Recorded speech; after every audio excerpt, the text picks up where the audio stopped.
Cara menanam kacang hijau yang baik dan benar.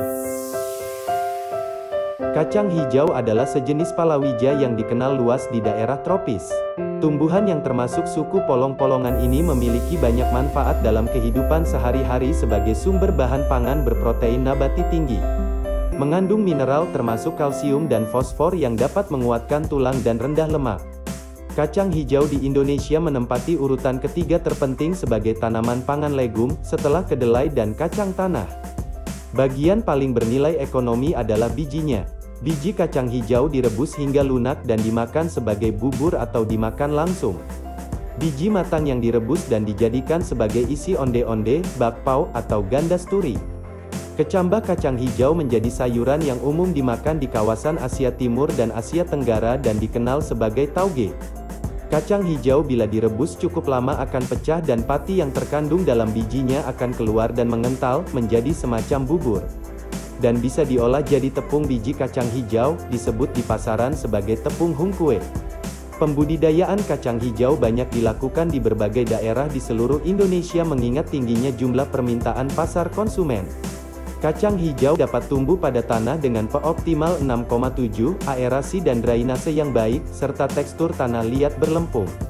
Tanah liat berlempung biasanya mengandung banyak bahan organik yang membuat tanah menjadi subur. Iklim yang sesuai, kacang hijau dapat tumbuh di daerah dengan temperatur 25–27 derajat Celcius dan kelembaban udara sekitar 50–89% dan cukup mendapat sinar matahari.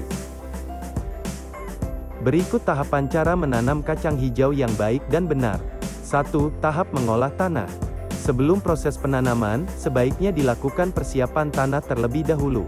Tahap ini dilakukan untuk menunjang tumbuh kembang kacang hijau yang akan Anda tanam. Untuk tanah bekas penanaman padi, sawah, tanah bekas penanaman jagung ataupun lahan kering, harus dikelola terlebih dahulu.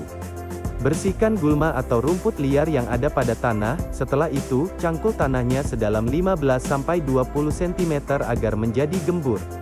2. Waktu penanaman. Kacang hijau yang akan ditanam pada lahan bekas sawah, sebaiknya dilakukan pada musim kemarau setelah panen padi. Sedangkan untuk tanah tegalan, lahan kering yang baru mau ditanami, dilakukan pada awal musim hujan. 3. Proses penanaman. Tanah yang telah disiapkan dilubangi sedalam 3–5 cm. Tiap lubang diberi jarak 40 cm x 10 cm atau 40 x 15 cm. Kemudian isi setiap lubang dengan 2–4 biji kacang hijau. Tutup kembali benih tersebut dengan tanah. 4. Pemupukan dan pengairan. Pemupukan dilakukan pada tanah kering menggunakan pupuk NPK. Pada tanah yang tidak terlalu subur, perlu diberi 45 kg urea ditambah 45–90 kg TSP ditambah 50 kg KCl per hektar. Selain itu, pemberian pupuk kompos dan pupuk urea dapat membantu menahan air di dalam tanah. Khusus untuk lahan bekas penanaman padi, sawah, tidak perlu dilakukan pemupukan. Untuk pengairan, tanaman kacang hijau tidak perlu banyak disiram karena tanamannya tahan akan kondisi tanah yang kering. Penyiraman intensif hanya dilakukan di awal penanaman, dan perkecambahannya sebelum berbunga dan membentuk polong. 5. Penyiangan. Kacang hijau merupakan tanaman yang akan kalah bersaing dengan pertumbuhan gulma. Oleh karena itu, proses penyiangan sebaiknya dilakukan serutin mungkin, 2 kali selama 2 minggu atau 4 minggu. 6. Pengendalian hama dan penyakit. Gunakan fungisida dan pestisida apabila hama tidak dapat dikendalikan. Hama yang biasa menyerang kacang hijau adalah lalat kacang, kutu strips, Lucia chalcites, ulat, atau meruca testualitis. Sedangkan penyakit tanaman kacang hijau biasanya adalah bercak daun atau Cercospora canescens. 7. Panen.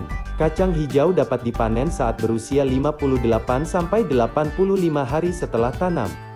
Kacang hijau yang siap panen dapat ditandai dengan polong yang berubah warna dari hijau menjadi warna coklat kering bahkan hitam. Kacang hijau dipanen dengan cara dipetik. Apabila panen ditunda terlalu lama, maka polongnya akan pecah dan terkelupas. Panen kedua dapat dilakukan dalam jarak 3–5 hari.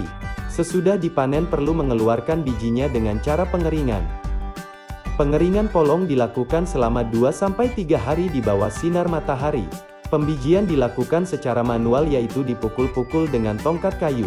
Pembijian dilakukan di dalam kantong atau karung untuk menghindari kehilangan hasil. Pembersihan biji dari kulit polong dilakukan dengan tampi. Sebelum disimpan, biji kacang hijau dijemur kembali sampai mencapai kering simpan, yaitu kadar air 8-10%. Demikian cara menanam kacang hijau yang baik dan benar. Bantu support channelnya dengan subscribe, like, and comment. Terima kasih. Semoga bermanfaat.